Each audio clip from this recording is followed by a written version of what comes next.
Yes, sir. Yes, sir. Yes, sir. We are back, baby. We are back. Once again, y'all know what it is. Basketball heads back in the building, baby. All right. Let's get the show started. Welcome to high school basketball. No, this is not that. Welcome to Basketball Heads Live. We are back, baby. I know we've been doing a lot of high school basketball shows weekly. Listen, but tonight we are back with our original podcast, Basketball Heads Live.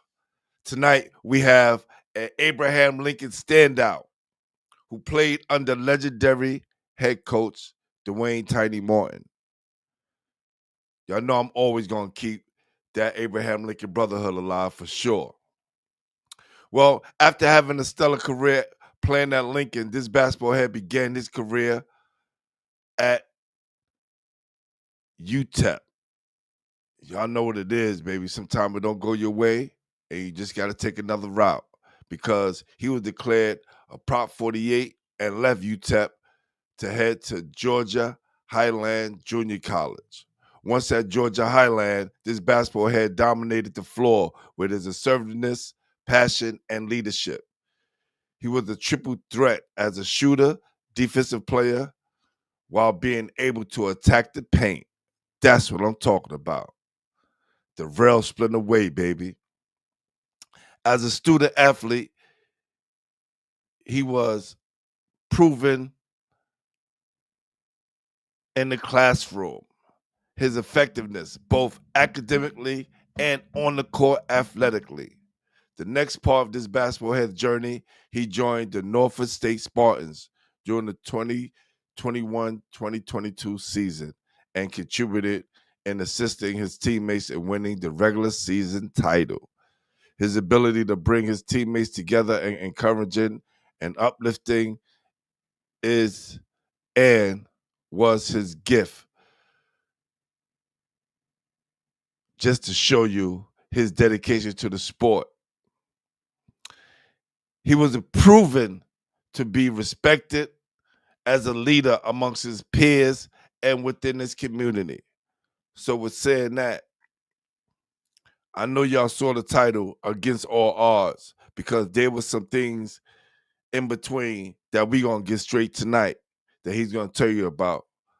But just like the title said, Against All Odds. Without further ado, help me welcome to the show Abraham Lincoln, Georgia Highland and Norfolk State Standout, Cahiem Brown. Let's start the show, baby. Y'all ready? Y'all ready?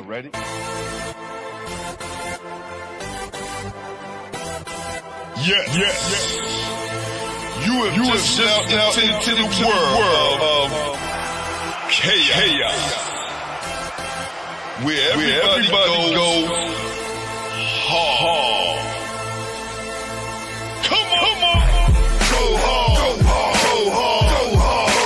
Go hard. Go hard. Or go home. Never back down. You gotta hold your own.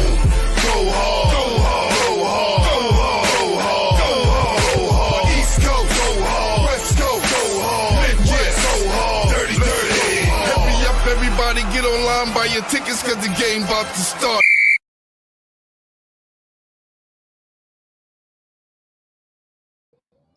What's up, Kyle? How you doing, brother? What's up? How you doing? I'm doing well. Thank you for asking. And yourself? I'm doing well. Listen, whenever I can have a fellow rail splitting on the show, it's always a good day, man. Always a good day. Yes, sir. And I know all my basketball heads out there like, yo, you always rock with your Lincoln guys. It is what it is, right? It is what it is, for sure. That's right. We have a lot of shows coming up. I have a lot of people from Harlem coming on, Queens coming on, the Bronx, Staten Island, Long Island, upstate coming on during the summer. So only right to kick it off with you, man. We've been doing a lot of high school basketball weekly shows, but I'm back at it, the Basketball Heads Live podcast. And, I want to definitely set it off with you. Last 2 weeks ago, we had Jeffrey Slice Martin, who do the Bro Day out in Coney Island, and that will be coming up July 26th. July 26th. So please, definitely got to pull up and show love to that. You know what I'm saying? But tonight we got Cahiem Brown. Man, I'm glad. Let me get your name spelled right on here, please. Excuse me.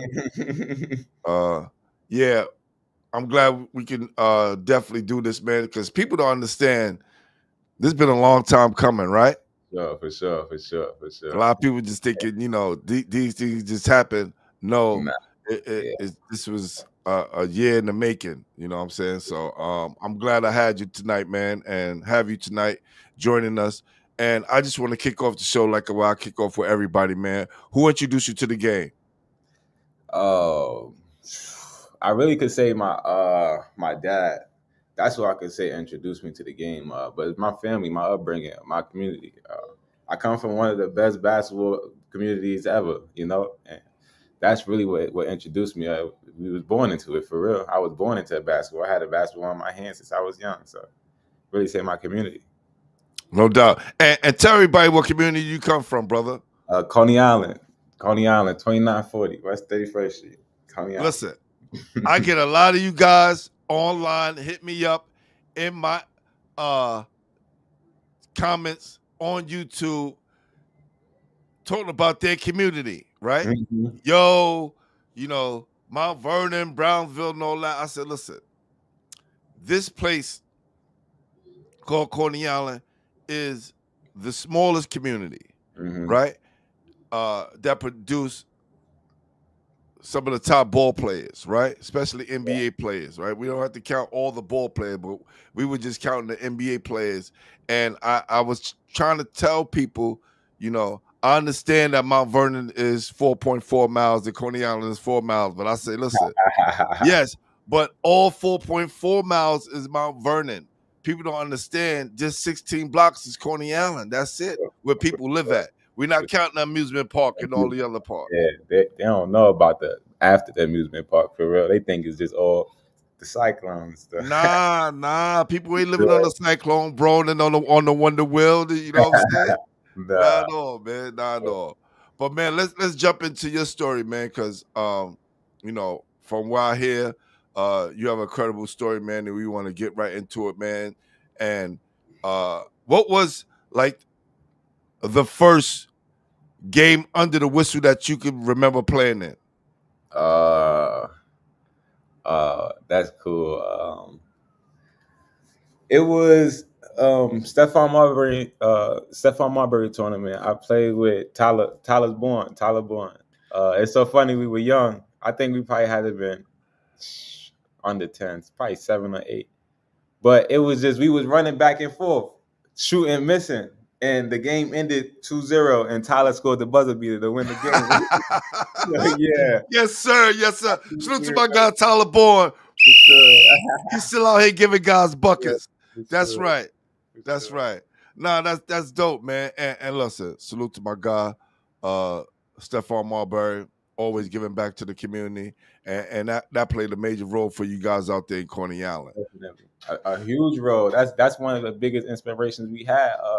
Me being able to look out my window and see this basketball court and see come out and experience the tournament, different lifestyle, different style of basketball, and growing up in that era that I grew up in, it was like it wasn't social media as much. So you had the energy was different outside. So it was special. You definitely had to be outside. Definitely had to be outside if you want something to happen. Now, I know there was a lot of basketball on Coney Island. What was you able to venture out as you got older, and experience other places around Brooklyn and New York City? And what age was that when you started to leave Coney Island? Yeah, my 8th grade. Yeah, so 7th grade, middle school. Chris Williams, my guy, Chris Williams. He's coaching with the Rens right now. But yep. See Will, my guy. He came to my middle school to see one of my other teammates, and I happened to have a good game. And there was a connection. We exchanged numbers, and I guess he really seen something in me that I didn't see. I was small, I hadn't grown yet. And then that 8th grade year, it was like I took over in middle school, and he inspired my transition to attend St. Ray's. So he was really pushing for me to go to Harlem and the Bronx and try to that Brooklyn play style. I was so used to Coney Island and with Juice All Stars and stuff like that. So that was one of the main things. So when I gravitated from that, it was my 8th grade summer to my 9th grade year. I started playing with Millbank Flyers with Coach Rose, and from there I started getting a little buzz in the city because everybody's like, these kids from Brooklyn is coming. They out here, they getting buckets. They playing this flashy style. They running up and down.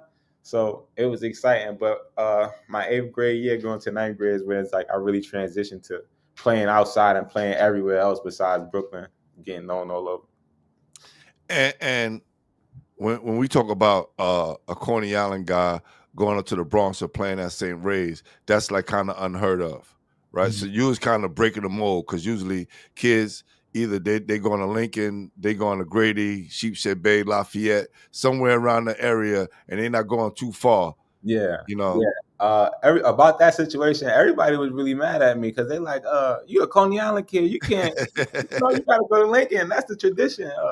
But honestly, my dad put a vision in my eyes. Isaiah Lewis, he went to Christ the King. He lived 2 floors under me. He had a career that he built by himself in his own light. And my dad put that vision in myself. He said that you could be different, but something similar to him. And I was inspired by that. So that's what really made me transition to go to St. Raymond's, because I knew that I had to build, something for myself at that time. I didn't really see myself as who I am today or could be in that position, so.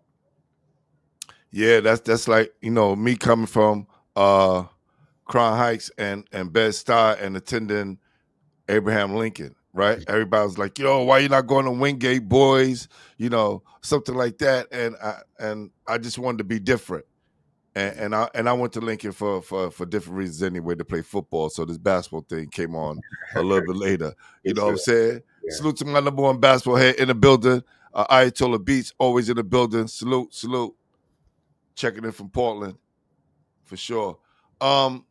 So as you start to make the transition, right? You make the transition from, junior high school out to St. Ray's. What was that trip like, bro? Because I know them Coney Island winters can be brutal, man. Them Coney Island winters can be brutal. And it had to take you at least about 2 hours, some change to get there. Like 2 hours and 30 minutes. It was long, but it taught me a lesson. It gave me structure in the beginning. I didn't understand that you had to, time was important. Showing up on time was important. Holding yourself accountable. So it taught me young. I'm coming from Coney Island. Not necessarily. How can I say it? Introduced to a different side of the world. So when I transitioned to the other side, as far as getting introduced to St. Ray's, it's going from that to Catholic school. So I had to either present myself as I am, as one of them, or be judged. And I just learned. I learned to maneuver different. And that helped me in a good way. I just held myself accountable. Really, it was hard in the beginning. Waking up, you're young, you waking up, you gotta wake up early, you tired. Trains, you can't depend on the trains. Then when you get there, you're thinking about, dang, I got to take this ride back home at night. Hey, it was a sacrifice I had to make, but I was accepted to it. And we talking to like all the kids out there. Listen, sometimes you gotta make a sacrifice. You have to do what you have to do what you want to do, right? Mm-hmm. And a lot of kids are turning their nose up at that and say, I'm not going way out there, but it kind of builds character because, again, me taking that trip from Corstown to Coney Island, it was an hour some change, maybe on a good day, 45 minutes if you catch all the trains coming right in one motion. But yeah, definitely nothing like 2.5 hours, bro. Woo! Telling you. Woo. Crazy. Wow.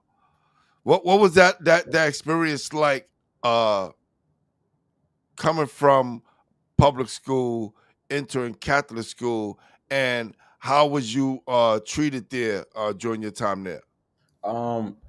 It was different. I had to cut my head. I was one. I had braids back then. I had braids. So they like, you want to come to St. Ray's, you got to cut your hair. You got to look presentable. We can't, Right, I'm like, oh man, but that was a step towards moving into the right direction. So when I had cut my hair, it was like, all right, okay, this is what I really want to do. Then it's like, okay, now you got to wear a uniform.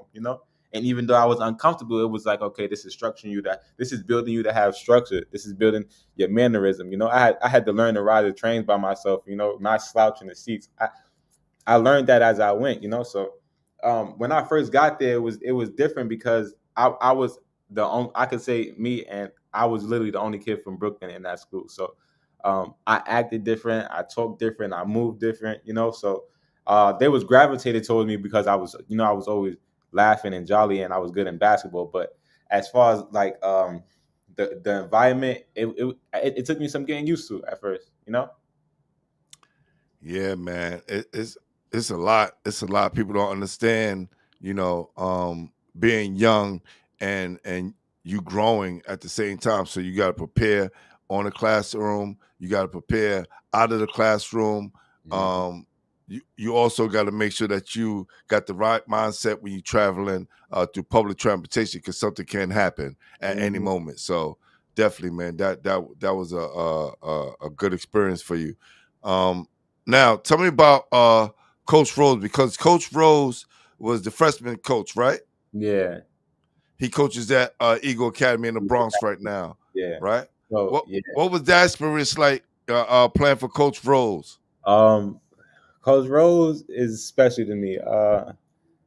When I first started playing with Milbank, my cousin Donald, he was playing with them at first. I just went with them to a game. I didn't know that he knew who I was or anything like that. He threw me a jersey like, nah, Kaka, you playing? And I think I was in the 8th grade going to 9th grade, so that Right. was something different. But Coach Rose always pushed me.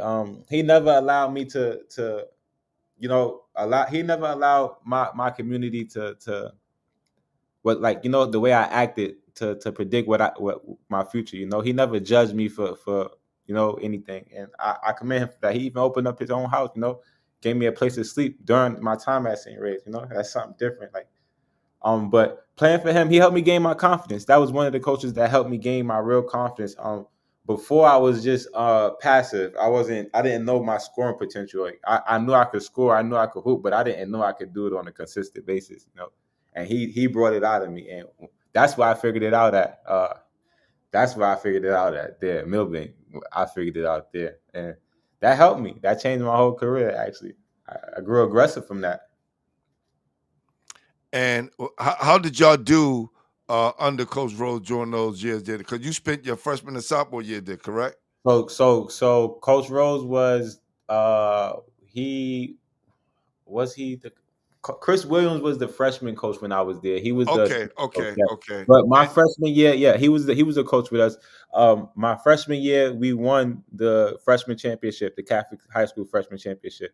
Yeah, mm, we won it. That was the first time. Well, not the first time, but St. Raymond's hadn't had won it within the last 10 years. So we had done that. I think we won it in 2012, if I'm not mistaken. So that was something big for the whole school that we had won the freshman championship. And I right. played freshman there. My sophomore year, Coach Lopez, I went from freshman to varsity. So I went from playing under Chris Williams to playing under Coach Lopez, and it was totally different. People don't even know. Part of the reason why I really wanted to go to St. Raymond's was because of Oliver Antigua. He was one of the coaches that won the championship before I had got there. So I was inspired to go and play under him. But he had got another coaching job at a better position. So it's like a whole big whirlwind that happened. But I was still grateful for my opportunity there. My sophomore year, it was like adjusting for real. In St. Raymond's, we had like older players there, but I played alongside Sid Wilson. That's one of the dominant players like that came up in the city. He went to UConn. My a big fella Luis from Dominican Republic. He's playing overseas right now. A lot of guys. Kayvon. Torrey. It was a lot of dominant people there. Omar Severio, he was there. He was a freshman when I was there. There's a whole bunch of guys that was there that was had names already, dominating in other places. So it was like getting my sophomore year was really me getting comfortable. My junior year in St. Raymond is when I took over. That's when I felt really everything was different. Sorry about that. Man, you Make sure I good. turn off this ringer. People do not call me during the show. I will not answer. I will not answer. Right. So you stayed there 3 years, which I Stayed forgot there to 3 mention years. in the intro. You stayed at St. Raymond's for 3 for years. Yeah. 3 years. Yeah. Wow. And that was the beginning of Coach Lopez's Yeah. tenure at Yeah. St. Ray's. Yeah, for sure. So Wow. I was one of the top scorers in the city. One of the top in the Catholic school. I played against all the best of the best. We had Rowley in there. We had Todd Jerome, Matt Ryan, Donis De La Rosa. I done played against Kadeem Carrington, Mike Williams, a whole bunch of people in the Catholic school leagues, some top hitter names. So we don't I done played against the best of the best. But it was different. My junior year, I was one of the best scorers in the city, all over. The stats prove it. The difference was we had, like I said, Sid Wilson and Isaiah Washington. That we was like the big three, the trio three. I didn't understand basketball, the business side of it while I was there. I didn't have a mentor or somebody to teach me and help me understand. I just knew basketball, so just opportunity for real. I felt like I was a junior in high school. I'm like, I was letting people get in my ears as far as who's the man and who's not the man. I knew what I was able to do, but it was just as far as the colleges. Like I wasn't seeing, like the big names, and I was producing. So I was like, I gotta give it a chance somewhere else. And everybody like, if you're gonna leave and go somewhere, you got to come back home to Lincoln. It's gonna be different. This is different. But my dad was upset about that. He's like, you got everything you want. You the man. You done created your own name. You done stamped yourself. You got college offers. What do you want to go and play in Lincoln for? I'm like, I Mm. need to go home. Like, that's my family. Like the coaching situation at St. Raymond wasn't, I don't want to put it on the coaches because I wasn't who I am now. I did have a little anger issue, but I was a dog. And sometimes when you're in an environment, you react to certain things different, when you're not taught how to do so. So I can't put it always to the coaches, but it was different once Chris Williams had left St. Ray's, so everything had changed. What do you mean Chris Williams left? Did he leave St. Ray's and come? Because I know Yeah, he came back, yeah. right? So yeah, he had after we won the freshman championship, he had left to coach his team in Dallas. So Oh, that's right. During that time, yeah, got so you, got you, got you. that was like a whole whirlwind. It wasn't really a bad situation. It was just like so much was happening so fast. So And my, he was the guy who kind of held you down while you was yeah, there, right? yeah, so I was the Brooklyn kid after that, so I had to protect my own self. But gratefully, during my time in St. Raymond, I was playing with New York Lightning, so I had people around me who was strong in the business world, as well as Juice. Also, it's like I had so much people around me who was in the business world with basketball, so I was, not saying okay, but I was comfortable with my situation until things went otherwise. Well, w- on the show, especially on the High School Basketball Weekly show, we talk about the BAC, right? Which this is a tiny phrase, the bad advice crew, right? And was it a time of period that you was getting a lot of bad advice from people, and Yeah.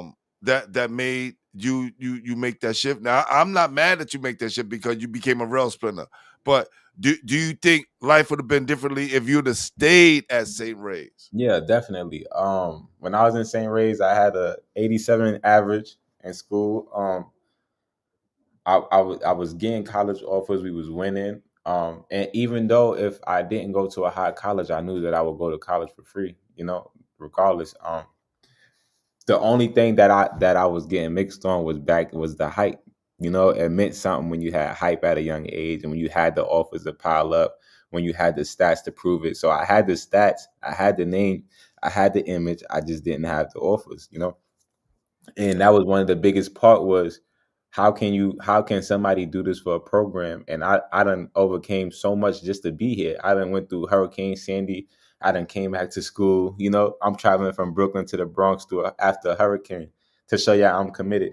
I done did this. I could have went to school with my cousins and stuff for 3 years from now. You know, I could have played with that team with Isaiah Whitehead and Desi and them. I could have did that, but I chose to be here. You know, I could have made something of myself.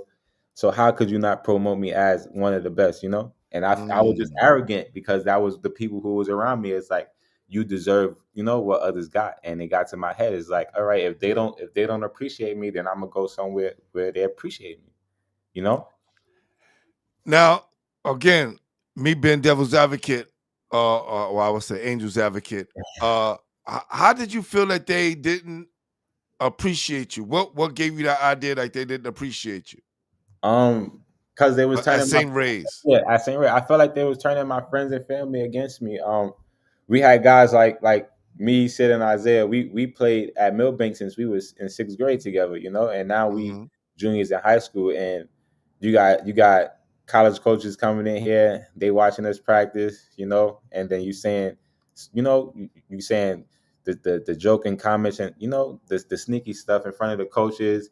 You going into meetings with other players and they coming out smiling, but you got to tell them that I'm late to school. So it's weird stuff like that. But you ain't telling them I'm getting up from Brooklyn and my commute is like this, you know?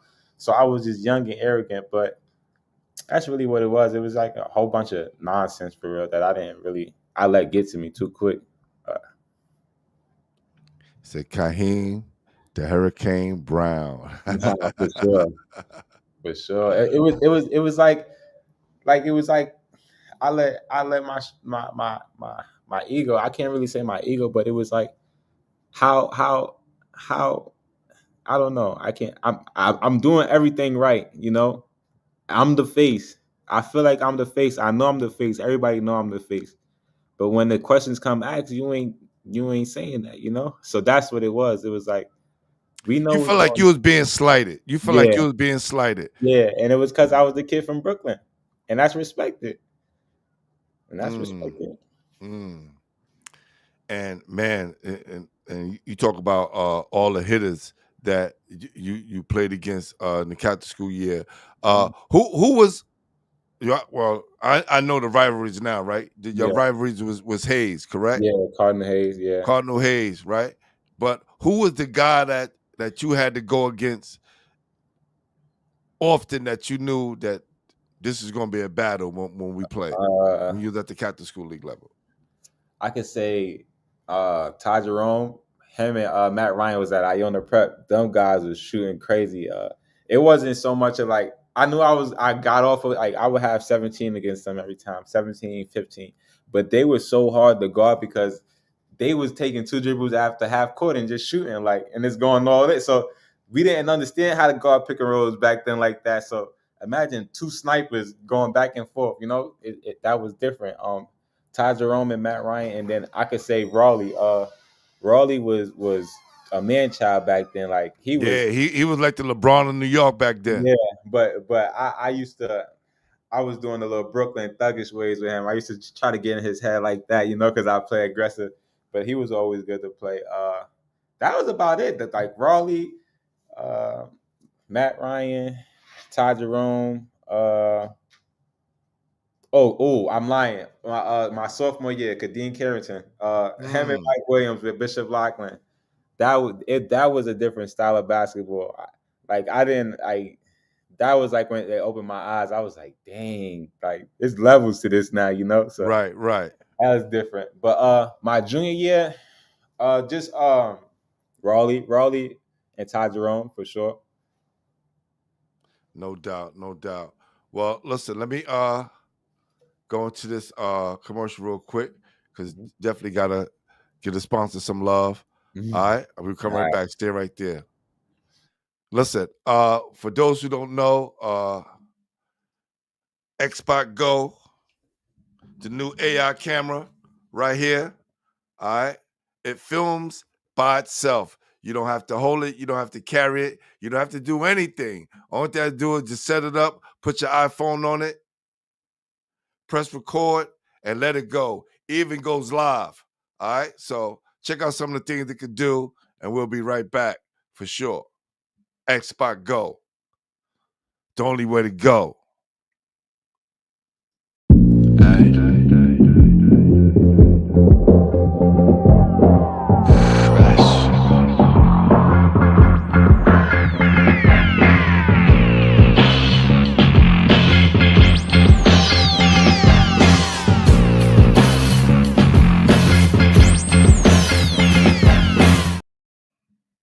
All right. Make sure you pick up that Xbox Go. Just copy the link and use the code basketball heads and get 10% off. All right. Basketball heads and get 10% off. That's what it is, baby. Back to the show. All right. So now you're making that transition back to the neighborhood school. You got an 86, 87 average. You're on par right now to be qualified. What happened at Lincoln? Let's go with the positive thing, and then tell me what happened as far as the grades and how your grades got, took a deep dive. Mm-hmm. All right. Let me tell you the situation that happened getting out of St. Raymond's first. So people don't know. Wow. All right, hold on. Breaking news. Salute to Big Rob. He said Ty Jerome just signed a big contract in the league. Yep, almost 6 man of the year. Salute to Ty Jerome. That's right. New York City zone. We're gonna get him on one day. Appreciate you, Big Rob. So look, I mentioned, I played for New York Lightning. So one weekend we had a live period tournament. So with our school, it was we had an agreement. Basically, we could miss a certain amount of days when we out traveling with basketball, because at that time that's what it was, So I returned back to school one day. The dean tell me I can't return until a balance is paid. I go, huh? What balance? I ain't never paid a balance my 3 years here because I had a sponsor, I never had to pay anything. Oh, it's a balance. You can't return. Excuse me.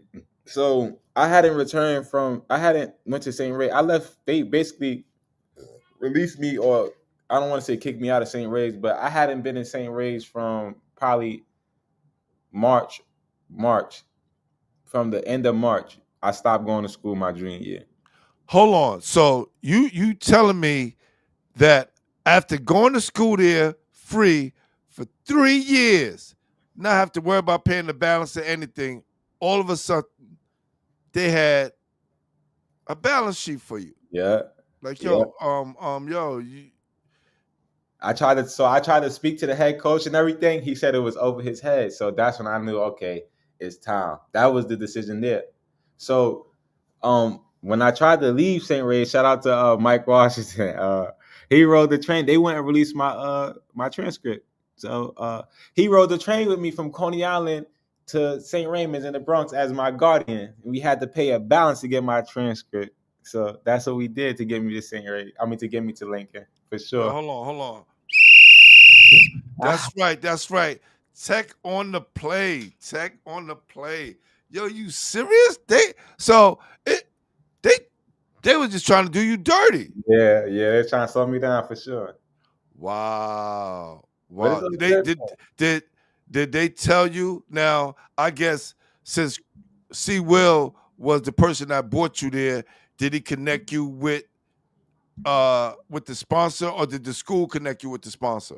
The school. It was the school. We used to take trips to the sponsor's house every summer. We used to do a team trip to the sponsor's house every summer. We used to go there, and they used to give us food. We used to go in the backyard, tour the house, just chill every summer. And I don't know what happened, if something was said to the school from the coaches or what. I don't know, but I know when I returned from that AAU trip, they told me I can't come back to school unless I pay the balance. So. Now, how did you do during the AAU trip? I did pretty well. I was dominating with New York Lightning 16U. I was doing pretty. I don't want to brag out, but I did pretty well. I was doing my thing. When I was one of the face of New York Lightning 16U program for sure. Me and Shamari Pons for sure. We was the faces. My boy Matt Turner from Connecticut, Brian Assey. We was dominating New York Lightning. We was dominating. And you gave him no reason to think that you was leaving to go to Lincoln. Not yet. It was probably just rumors, people talking. Not yet. I hadn't told anybody. That was the situation that let me know that can confirm with me, like, okay, there's something bigger than me going on. But it's so crazy because I was so smart. I hadn't went to school from April, and they still let me go back to take my regents, and I passed every regent without being in school for almost 2 months. That's life is different. Life is different. How do you go from passing all your regents to having an 87 average? So now when I get to Right, tell me how you transfer when I get to Lincoln, they tell me that my hours, my regents is good, but some of my classes don't cover over. So in Catholic school, I had like religion for some classes, so the credit hours wouldn't count. Got you. So 3 years of that is like certain classes for the public school and Catholic school to be eligible, I guess, for the next year, it wasn't acceptable. Now hold on, time out. I thought they didn't take regents in Catholic school. Yeah, you take regents in Catholic school. Yeah. Okay. At least in my time, we did. Right. For sure. And that was the thing that I was confused about, because my junior year I passed on my regents. So my senior year in Lincoln, I didn't need to take no regents. So they told me all I really needed, since I had, my grades and stuff was okay, was all I needed was to pass an English class. So they gave me like 2 gyms when I got to Lincoln, like a living environment and the English class or something like that, a decent schedule. So that's what I was thinking, was like, okay, this is the only thing I need to pass. I'm not understanding like your average or your class got to be a certain average for you to be eligible to get to the next level. I'm just hooping. Like, nobody's teaching me this. Like, I wasn't. Tiny wasn't letting you know what was going on. He was, but you know how Tiny is. He gonna tell you, and then if you don't listen, he gonna let you. You know what I'm saying? Learn. You're gonna touch that stove if it's hot. Okay. Got you. That's Tiny. He gonna teach you. He gonna tell you the game, but he ain't gonna walk with you. He ain't gonna hold your hand. Got you. That's what it was, and it's all respect to him. I still call Tiny to this day. That's one of my mentors forever, Nah. Tiny definitely. He gonna give you the game, but he's not gonna hold your hand. Right? You gotta learn as a man. Yep. What up, Basil? What up? Salute, my guy. So, okay, you're making the transition back, right? You going from being the guy to being one of the guys. Right. Yeah. So explain how that transition was, and how did you take it? It was the best transition ever, because you gotta understand, I played with Tyler and Man since I was 6 years old. Got you. Now we're in high school. They got Jalil Tripp now. They had a couple other guys, Mike Reed. They had a couple guys, in Lincoln. So it was like we was playing outside. That's really what it was like. So it was easy. The only thing that I was like nervous was the social media. So that's when I had first began to start getting on the news and stuff. I hadn't told anybody I was going to transfer. The way they found out I was transferring, some way, somehow, News 12 showed up to a Record Park game when I played with Lincoln. And and that's how the news broke out that I was transferring. So I was like, hey, it is what it is now. And after that, we blew up. That whole summer, we hadn't lost not one game that summer. We won Dean Street. We won Rucker Park. We won what's it called? I don't want to say Tillery. I think we won Tillery. And was that the Ricky Rivers tournament? Yep, Ricky Rivers tournament right there by the bridge. And there was one more tournament we played there where we won. I just can't remember the name. We really were undefeated. Did y'all win Smart Ball? Smart Ball, yep, and Smart Ball Uptown. Yep. We won Smart Ball for sure. We hadn't lost again.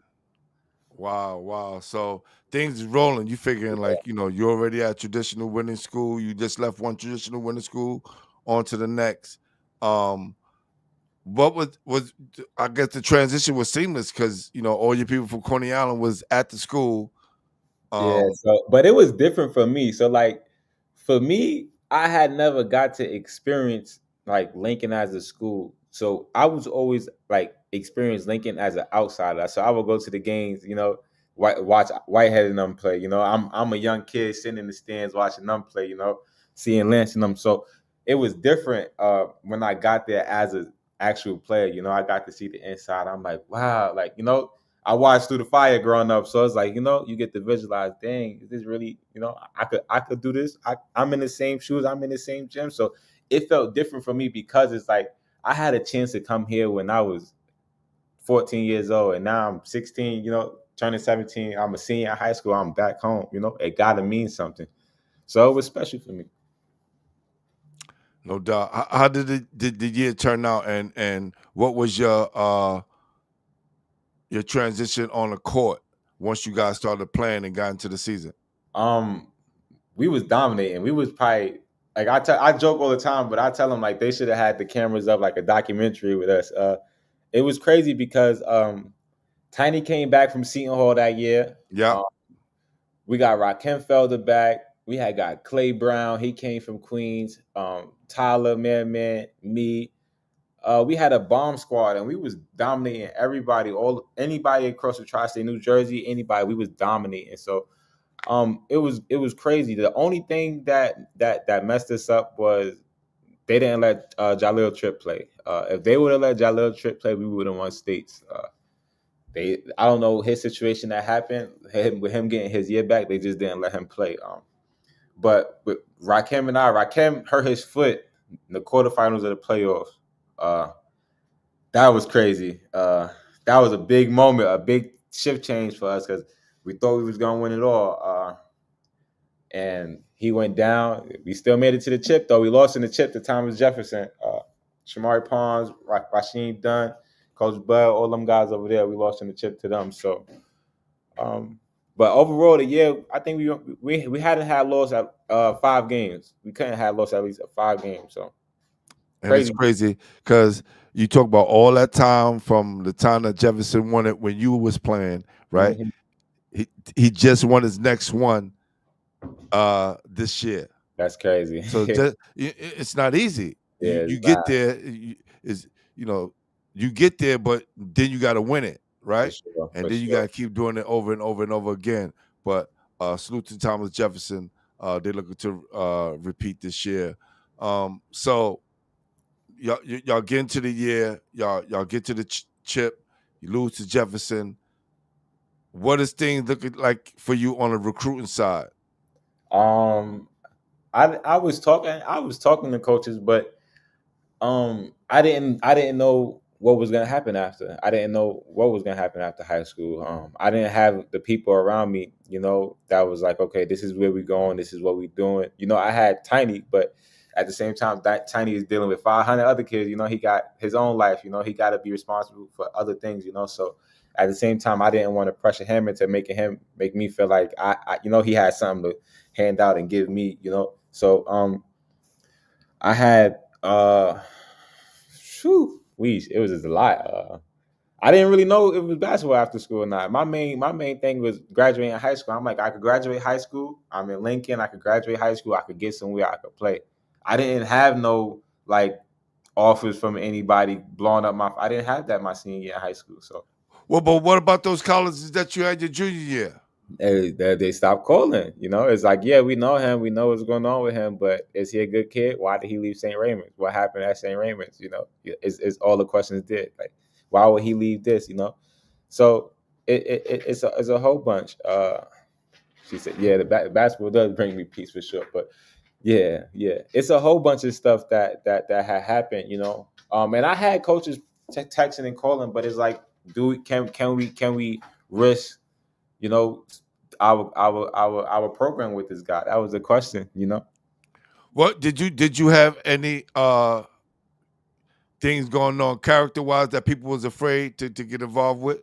I just honestly felt like it was because people didn't know me. Like I never was the type to want to be in anybody's face or try to be known. Like I'm the type to keep my head down and get my work done and then go home and stay out the way, So at the young age back then, it was I did have a little I was a little hot headed, but it wasn't like uh uh something that you would be afraid to deal with. It was I call it pain. I call it fire to my pain. Like it's the things that I had went through that hurt me. Like on the court, it'll bring it out. I'll bring it out. But other than that, I'm one of the coolest people you'll ever be around.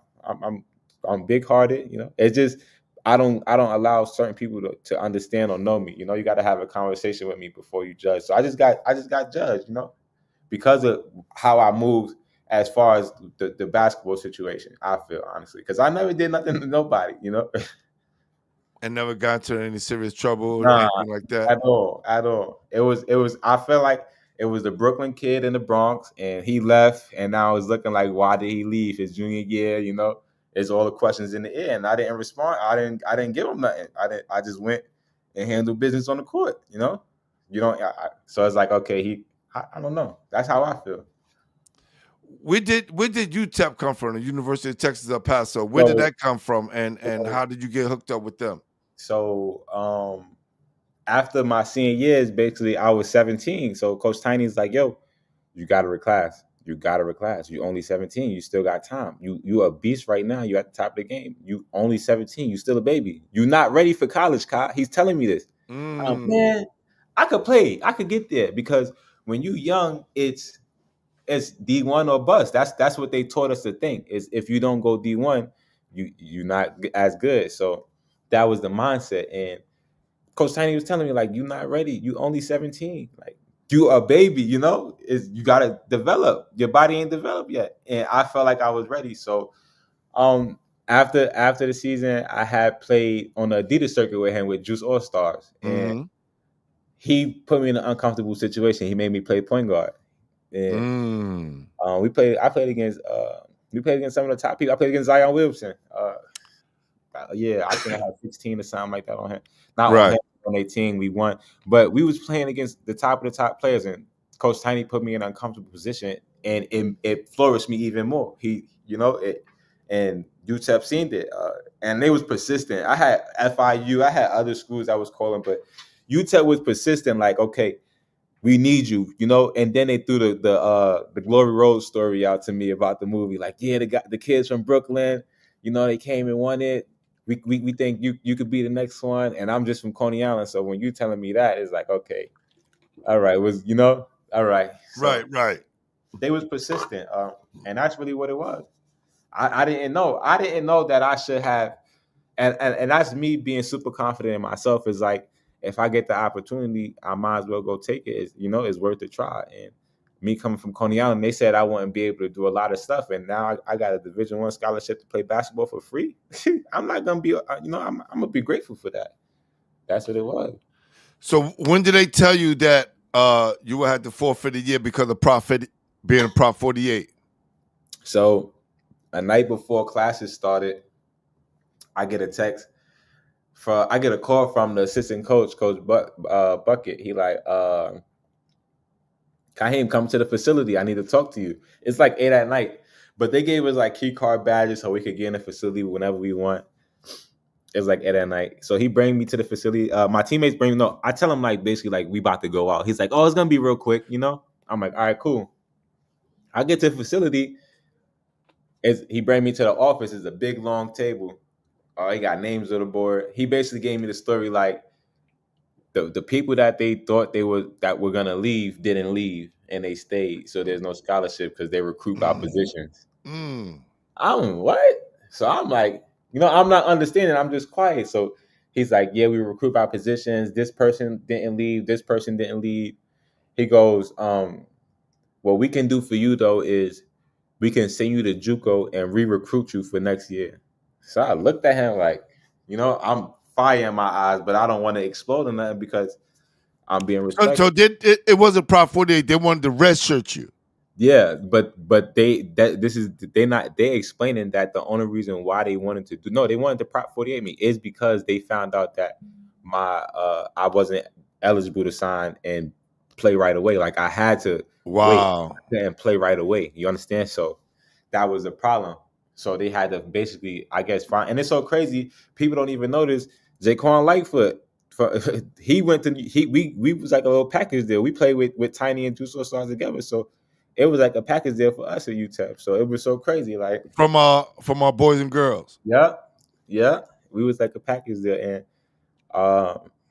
when we got down there, it was all good. It was all love. I felt good. They was making me feel like I was about to, dominate until they told me everything. And they gave me an option to either stay there and I would have to be a regular student and pay $13,000 in tuition, or I could go JUCO and they recruit me.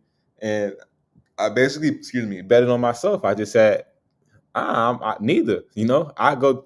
I trust in what I got going on, and I didn't want them to re-recruit me because I'm like, if I go JUCO and I play somewhere, what makes you think I'm gonna come back to you if you did this to me?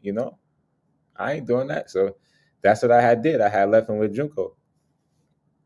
And from there, I became a JUCO All-American. So I was like, I had plenty more options now. Now I'm seeing the offers and I'm getting the calls and the visits and people coming to watch me practice. So it was all different. So going to Georgia Highland and doing what you did there, what made you settle on Norfolk State, and how was that transition for you there? Honestly, when I was in junior college, it was like frustrating a little bit because it's so funny because I watched Through the Fire so much. It's like a scene in Through the Fire where the reporters came to backseat practice and he like, man, again? This shit again? It was like that in JUCO. Like I had coaches coming constantly every day, and I knew it was something, special. But it was like a bit overwhelming at a point. It's like, how can I focus and understand on what I want to do next when I'm too busy trying to prepare for what's to come the next day? It's like, how can I focus on where I want to go if I got to be this person for everybody? And it's like a daily interview every day, And I wasn't ready for that yet in JUCO until it finally started to happen. And I'm like, okay, I got to be grown about it, So Coach Jones, he was just persistent. He had asked me the random questions, how's the family, how's the mental, and then he's one of us, and he's from New York as well. He's from Queens, so it was a connection there. It's like, okay, you from New York, so you understand what we up against, and you're giving me an opportunity to play at a HBCU for free, a scholarship for free after I done went through what I went through. I'm gonna trust in you if you trust in me, and that's what it was. It's like, okay. I just wanted to, and honestly, I wanted to secure my future. Like, I'm like, there's no more waiting and doing these questionnaires and seeing if I'm the perfect fit. And, everybody's trying to, I want somebody who understand me and who I could build with right then and there. And we could, so I was like, I'm going to commit and we're going to ride it out, basically. So at this point, you didn't trust the big time schools no more. You didn't trust those situations anymore. Nope. At all. I'm like, yeah, I heard it before. It's okay. I know what I could do, but I also know it's a business at the end of the day, and that crushed me. Like, I'm in El Paso, Texas. I come from Coney Island. I could see the red X by Mexico. That's how far away I am. Wow. And you snatched that all away from me, a day before classes begin, and I'm 17. So imagine how I felt. So I was like, I don't. When I got to JUCO, I'm like, nah, I don't trust. I got to be in control of everything, and my situation got to be how I want it to be, So did it play back in your mind all those things that Coach Tiny told you, like, yo, you're not ready yet? Did those things come back and like, man, I should have listened? Did you have some doubt? 100%, 100%. I wasn't ready yet, physically, mentally. I wasn't ready yet. I had to grow. I had to grow up. I felt like I was just living to please others when I was young, so I didn't understand how much basketball, how far basketball could do for me. How much it could do for me. And Tiny gonna give you the hard reality, like. He not gonna give you no soft spot. He gonna tell you what it is, and you gotta accept it. So that's what it was. It's like, he was right, and who am I not to listen to him? Who look at it, like look at his resume. It's just me being arrogant and young. That's what it's come back to. Yeah, when I spoke to him, he was like, yeah, Kai's story is definitely legit, man. He said, definitely make sure you get him on the show because he's a kid who, had to learn the hard way, but he got through it. For sure, for sure, Yeah. for sure. So now you get down to Norfolk State. What is life like down in Norfolk State, and Woo. how does it transform you as a person and player? So now, when I first get to Norfolk State, it's like, all right, this is real life now. Now I ain't never been like on the like I've been to college games. You know, you go to a little ticket area and around to the seats, but I ain't never been to no dorms. I had never been on the only visit I ever took was to U Albany. Ever, I Mm. never been to no other place. I never been anywhere else. You know, so that's what it was. It was just eye opening. Like, wow, I'm from Coney Island, you know, and I could experience all of this. And I was one of the first in my, my family in the fifth generation to, graduate college. That's a good thing. So, it was different though. I learned that that's when I learned it's a business. Like you have to act accordingly on the court, off the court. You know, you got to present yourself well. You got to talk with mannerism. Because you're a leader of the community now. Not saying that I wasn't before, but it's now you is way bigger than you. It's a lot of business involved. So that's one of the biggest things that I had to learn when I first got there is that it's bigger than me. So I had to move a certain way. And I learned the professionalism of basketball. Having structure, paperwork, reading through my stuff, feeding my body right, sleeping, even working hard in practices. That's what some people don't understand. You gotta work hard. Like ain't nothing gonna be given to you. So it was different for sure. What was playing in that conference like? And again, you go from Texas El Paso to them being multicultural to a school with all black people. Yeah. So it was special. I got to learn about me growing up. I didn't know about HBCUs. I got to learn as I went, and it was special to me because it meant more. It gave me a reason, it gave me something to go harder for, something to talk about and brag about to my children and my family afterwards. It's like you guys don't understand how important and the things I'm doing. I'm making history right now. That's what I used to always say, and I come from Coney Island, so um, it was different because the environment was like Coney Island. Like I felt like the crowds and the music and the ambience. I felt all of that at home when I played inside these tournaments. When I looked out my window and it's the Stephon Marbury and the Sebastian Telfair tournament, I felt all of that. So going and playing in the community, it felt like home. Like I don't know how to explain it. If I tell my people all the time, like that's the best thing that happened was going to HBCU and experiencing that. Like the energy is different. It's different. How did you guys do while you was there? And how many years did you stay there? Did you stay there for all 2 years? Yeah, so I stood there for 2 years. My first year, we won the conference. We went to the NCAA championship. I had ruptured ligaments in my foot, so I played like 13 games that year. I was averaging probably like 8 points. My second year, we lost in the championship. I had a breakout year. I was going crazy. I probably averaged like 11, 6, and like 5. I was top 5 in every category in the MEAC. So and we lost, but we lost in a conference championship. We lost in the conference championship, but it was great though. Both of the years we had winning seasons. We made history. First year we was like the most points ever scored in Norfolk State. In a couple years, it was so much. We did a whole lot. We made we did a whole lot. I see you wearing it proud. For sure, we did a whole lot. We did a whole lot. It was a great group of guys, and I had a great group of. I played with Joe Bryant, Player of the Year, 2 years. He's overseas player right now. Chris Bankston, he came from Arkansas, Little Rock. He's overseas right now. Dana Tate Jr., he's a 4-star out of high school from Boston. He's overseas right now. Who else? Who else I played with? Jack Doumbia. He's where he's at right now. I forgot where he transferred. Big time D1 player. There's a whole bunch of. We had a dog squad. Dog squad.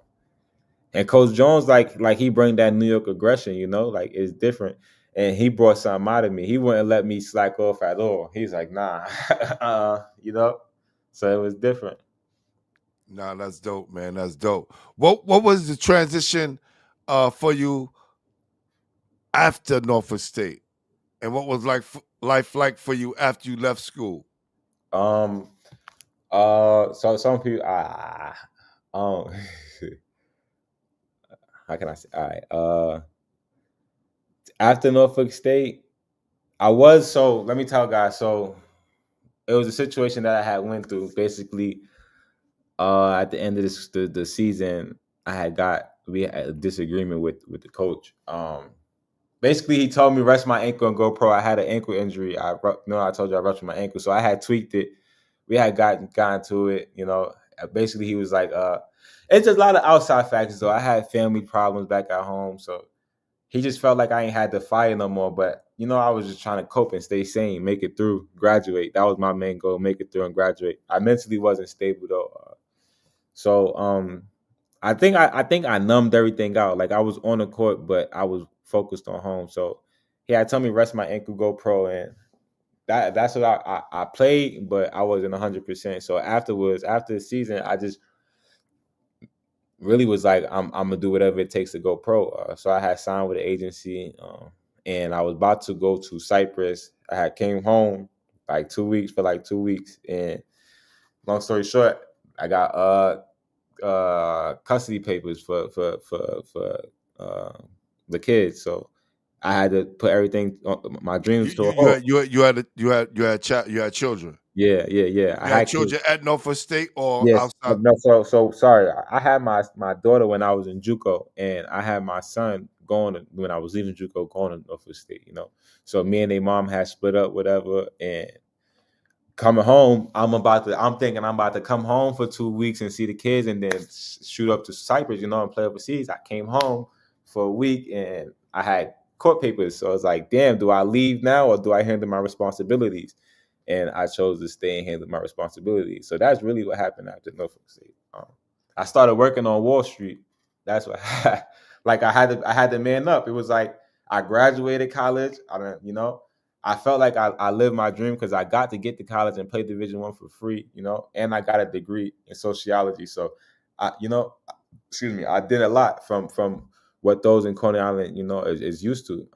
And I felt like it was time for me to stand up and be somebody for my kids. So that's really why I did it. It was hard, yeah. It was hard to accept, like, I had to be a man, but that's what I had to do for him, and I was accepting to that. I'm like, okay, that's what it is. I got it. Well, we have that in common as well because uh, I couldn't go overseas and continue playing basketball because I had to come home and take care of my sister kids who were struggling at the time um, with substance abuse, and I wound up taking care of all her kids and forbidding my basketball future as well. So look, life comes at us, and sometimes life be lifing, and we just gotta do Sure, what we gotta do as men, for sure. and we take that way, and we're still here. We're here talking right now. So Mhm. I guess we're both in a better place because of it. Yeah, I'm in a real great place right now. Right, right. So what are you doing for yourself these days? So right now, I'm training right now. I'm working out a lot. And I train kids out here. I done moved to North Carolina. I got me a nice, decent apartment with my girlfriend. My kids out here in the summer visiting with me right now. So everything good, everything happy, everything healthy. I'm just training. I'm pouring back into this community now where I'm at. I'm teaching them the stuff I learned as young, and I'm just giving them the game. The lessons that I ain't had. I'm teaching them it all from the outsides, the ends, schoolwork, the mental stability place. I'm training right now, and I'm also training within myself. I'm working out. Hopefully, I could continue playing sooner or later. Big announcement coming soon, but yeah, that's Well, what I'm well, doing. definitely let us know, man. And there's another Coney Island guy down there right now that's coaching Norman Richardson. Yeah, my God, facts, no facts. Yeah. So he's down there. I just saw him and his wife at the Rucker a couple of weeks ago, man. So definitely, man, keep doing what you're doing. And before you go, right, is it one thing that you felt you would have did over as a result of your career? Is it one thing that you felt you would have did over or you could have changed Um, as far as your career? yeah. If I knew how special like I was with basketball, I would have made the decisions earlier. As far as if I'm in a Catholic school, I'm not leaving the Catholic school to go to public school. I'm not doing that my senior year. That's one of the things I felt dictated my life differently, is me leaving that. But that, and then as well as is just allowing others to control my narrative besides me. I wasn't used to making my own decisions because I just went with the flow. So it's just really, like, I don't regret nothing though, because my story is what made me who I am. But it's just really taking action sooner than later. Knowing how important it is, like how important and how much the basketball could change your life. So that's really what I would really change. Just taking it more serious, like sooner, knowing that the business. Yeah, man.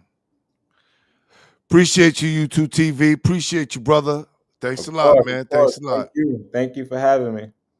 Nah. Listen, bro. Look, anytime when you got that decision that you're gonna make, whatever it is, come on back on the show. We'll definitely have you, and you can definitely announce it here, man. For sure. Look, from our time, just texting on the phone to now.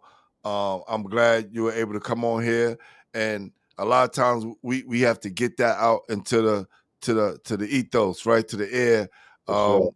because sometimes that burden can kind of wear us down for us holding it in all the time. I'm glad you got to tell your story, and look, you're at a better place right now. You're doing what you love to do, and you still got a lot of time, bro. You still got a lot of time out there, right? Appreciate that. No doubt, man. No doubt, man. So, look, we're going to wrap it up. Let's stay in contact. Shoot me a text. You know what I'm saying? However we can help, we want to do that. All right? All right. Appreciate you for having me. No doubt. No doubt. All right. Cahiem Brown, y'all. Cahiem Brown. That's right. Well, listen. He started out as a Raven, ended up a rail splinter. Sometimes you got to go through the fire, like the documentary, to kind of see where you stand. And a lot of times we got a lot of people in our ear telling us different things to do. But of course, if you don't put your hand on that stove to see that fire burns, you won't know. And it's good to have mentors. It's good to have people telling you the thing that you want to hear and the thing that you don't want to hear. So it'll make your path a little easier. And a lot of times we don't believe in that. And then sometimes we have to take that journey to see what life, has to offer and how life is going to turn out for us. Good thing for Cahiem, his life is turned back around and he's back on track and doing the things he loves. Basketball, training kids. Appreciate you, CK. Thank you, brother. Thank you. Well, we're about to get out of here. About to wrap this up. We got more great shows coming soon. Please, if you know anyone that want a dynamic new AI camera and Xbox Go, please copy that link. I'm gonna put that link in. I'm gonna put it in the chat right now. Y'all can copy that link. And then what you can do is cop it, buy it. You can have it forever. You'll get 10% off if you put in the Basketball Heads code. I'm putting the link right here, and it's also in the bio. All right? It's also in the bio. Xbox Go, the only way to go if you're recording sporting events. Well, that's it. I'm about to get out of here. I'm your host, Glenn Pooh Harding, and you've been watching Basketball Heads Live, the official home for New York City basketball. Peace. Y'all ready?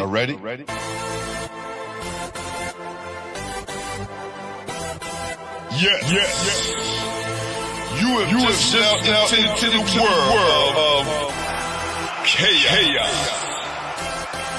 Where everybody goes hard. Come on. Go hard. Go hard. Go hard. Go hard. Go hard. Go hard.